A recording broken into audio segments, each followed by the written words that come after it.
This is going to be an ad hoc video, and it's probably going to look ad hoc. So bear with me there. This is more me venting and looking back at some things that I just personally remember regarding right-wing media, right-wing social media, and right-wing politicians, and their reaction and their narratives around what's happening with Ukraine, but really more specifically, how the right reacts to Russia and Vladimir Putin.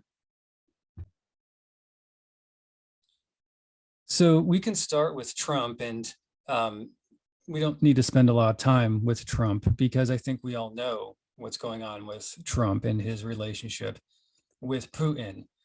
Take all the conspiracies out and P videos and dossiers, and we can objectively just look at the things that Trump has said in the past regarding Vladimir Putin and say that they had a positive relationship, at least much more positive than past US presidents in recent history.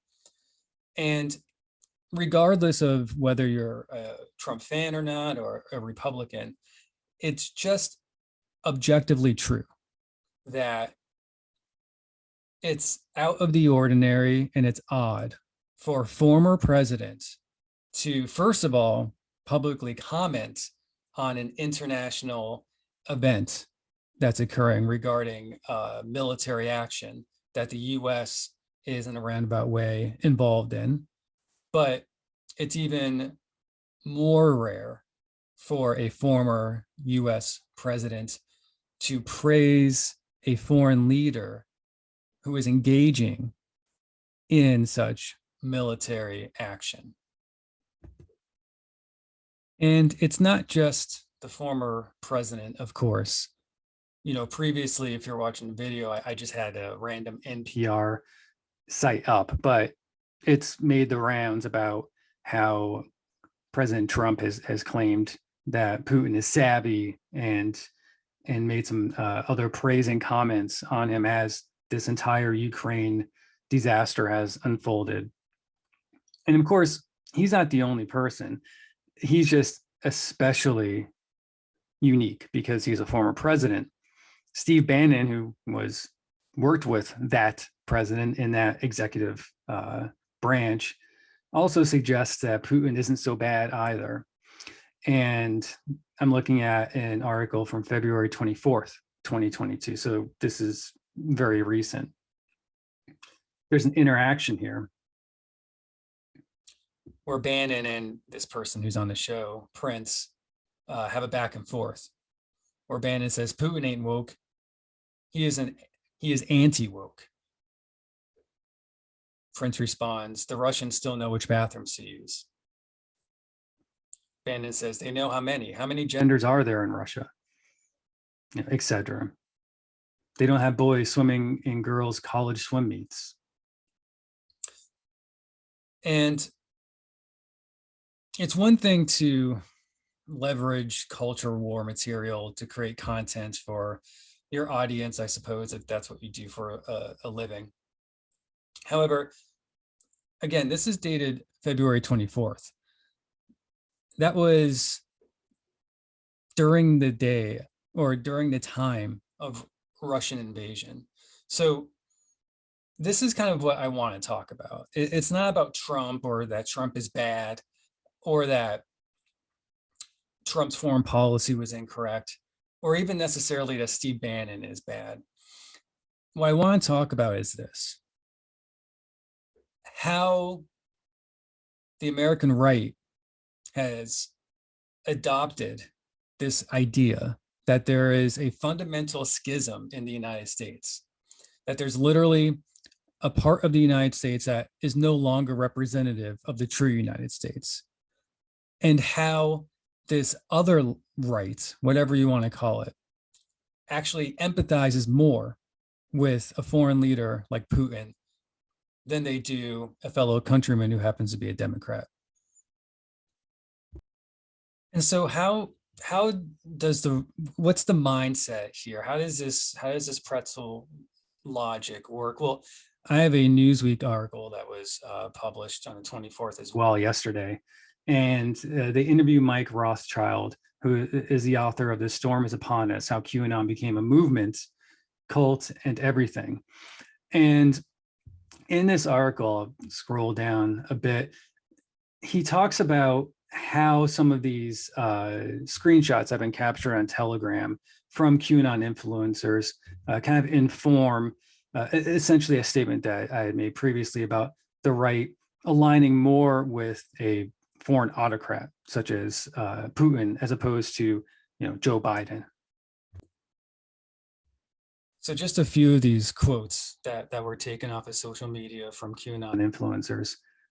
As suspected, Ukraine has been waiting for this for 8 years, and locals are greeting the Russian army as liberators. This is factually incorrect, of course. Meanwhile, mainstream media and Western powers will still portray Putin and Russia as the bad guys. Remember that the truth tends to always be the opposite of what they tell you. Is Putin carrying out a cleanup project? Question marks. I don't see this invasion of Ukraine as a bad thing. I see it as clearing out of a very corrupt center of operations for the cabal. And so those conspiracies are somewhat newer. That involves things like deep state and QAnon style conspiracy. But so what I'm talking about includes some of that, but it goes back further. And I had this article up from the Atlantic from back in December 20th, 2013. And the title of that is Vladimir Putin, Conservative Icon. The Russian president is positioning himself as the world's leading defender of traditional values. And this is really more of what I'm getting at. So, story time. I recall, I guess 2010, when Russia was involved in skirmishes on its borders. At that point, I recall speaking to conservative folks online and in person, and the line of reasoning was that Vladimir Putin, he cracked some eggs, one guy said. Very fascist there, but however, he still at least cares about his people. And that was the sentiment. The sentiment was, Putin does some bad stuff. He's a strong man, but Russia is a Christian country, and he's maintaining that. Russia installed a slew of anti-LGBTQ laws because it's a Christian country. Russia protects its borders. It's militaristic. Russia maintains traditional values, whatever that, you want that to be. And this was in a time after Barack Obama's election.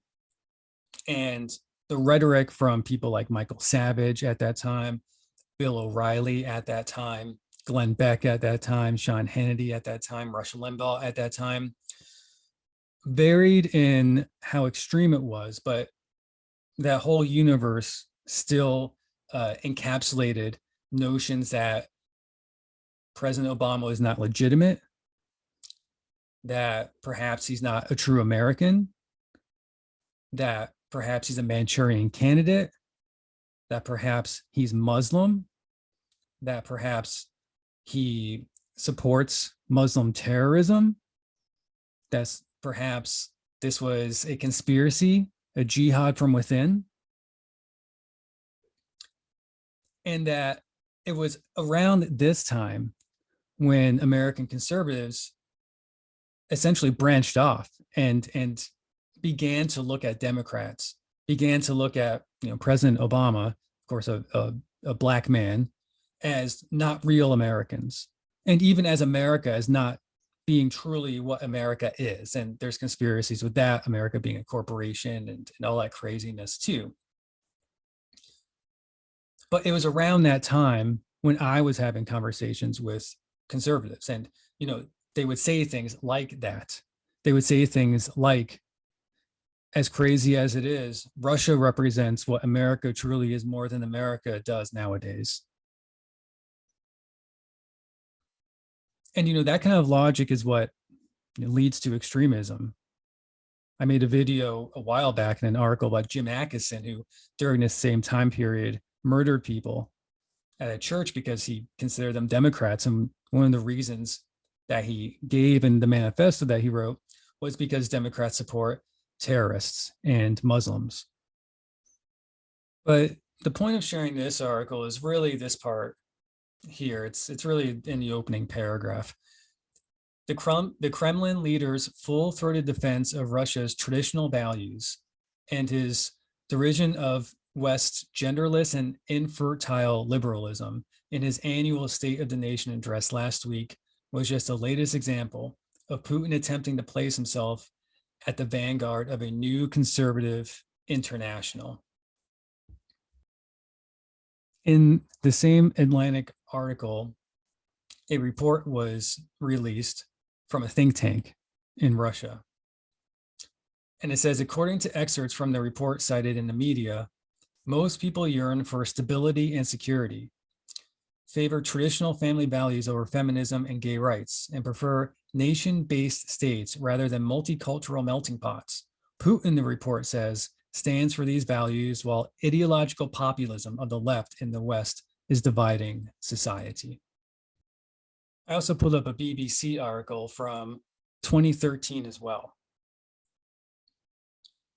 When we scroll down, there's a section with a header of traditional values.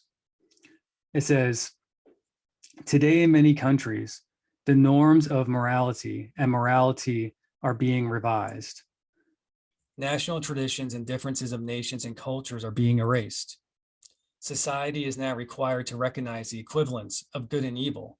Such destruction of traditional values from above not only leads to negative consequences for societies, but also is fundamentally anti-democratic since it is carried out on the basis of abstract ideas.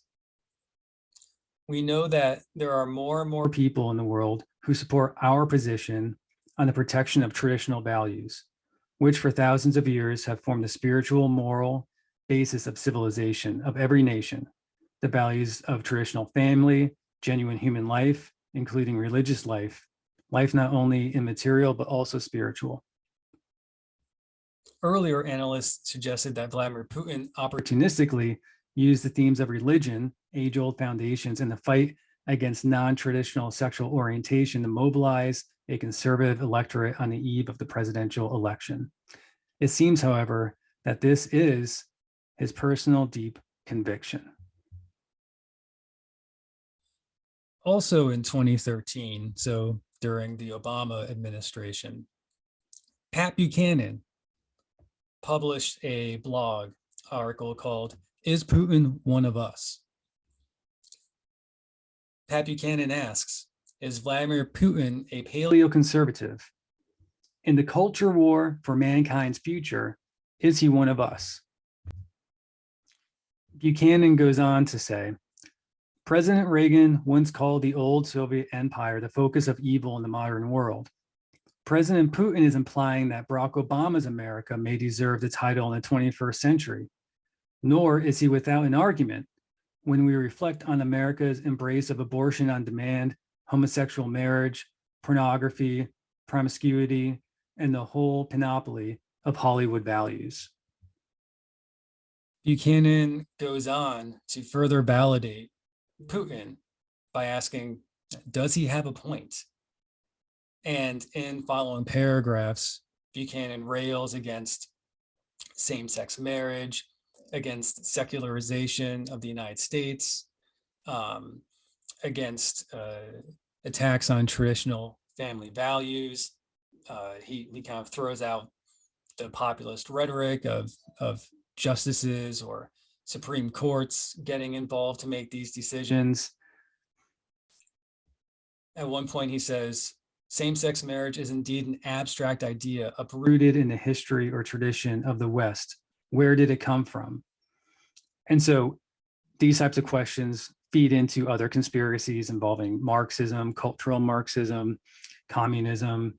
And this is the kind of like how that brain fog, brain melt congeals and justifies supporting a Russian oligarch while claiming that your own president, so your president at this time would have been Barack Obama, is actually a communist. I also found an article from 2014 from the Los Angeles Times entitled "Conservatives Harbor an Odd Admiration for Vladimir Putin." There's two quotes or 2 points I want to draw from this article. The first one, Obama, the perception of him and his potency across the world is one of weakness, Sarah Palin said. Look it, people are looking at Putin as one who wrestles bears and drills for oil. They look at our president as one who wears mom jeans and equivocates. So this was a woman that ran for vice president of the United States, and at this point was kind of at the height of conservative stardom.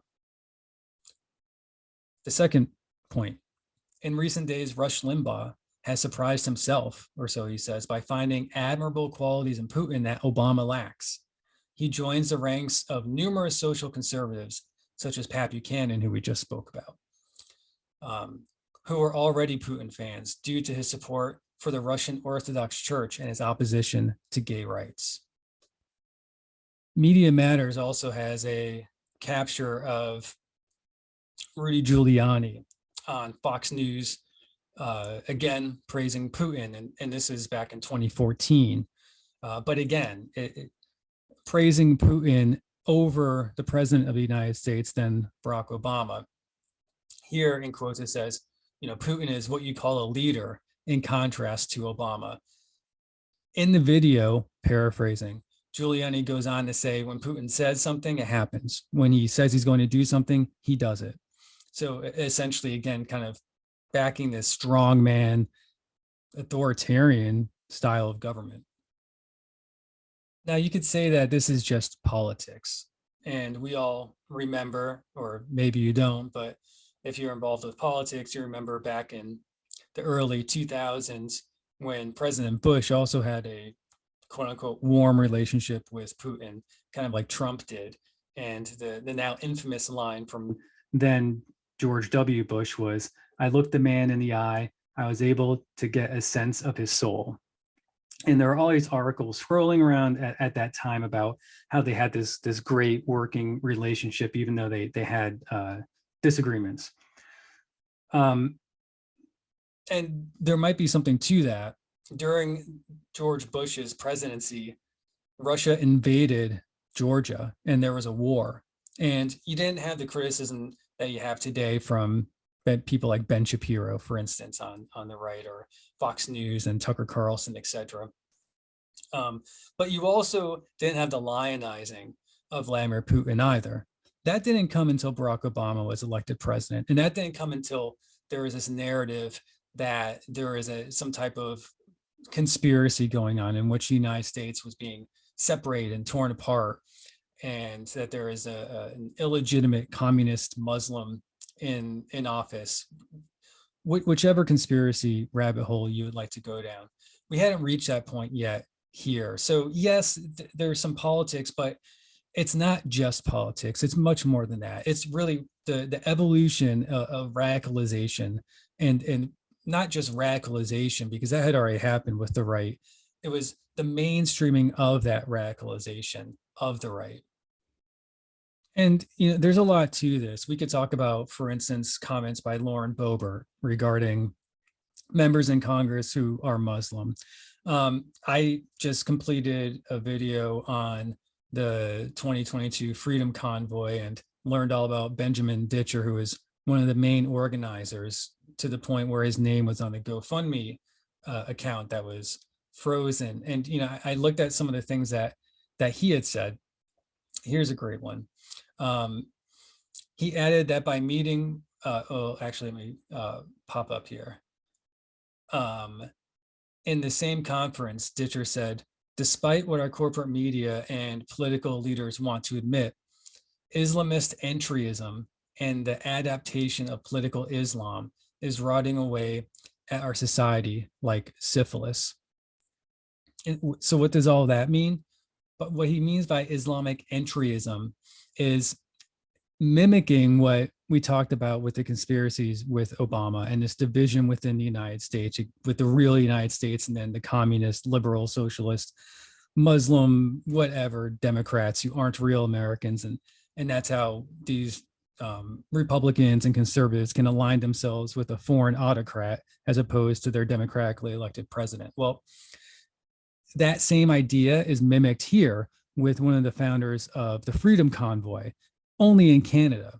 And what he's saying with this quote is that Islamist entryism, that just means that there are people from the Middle East or Muslims that are in Canada. And what he portrays, what I was about to read before, is that those people are maneuvering within the Liberal Party in Canada as some type of like inside jihad. I'll go up to the few paragraphs up.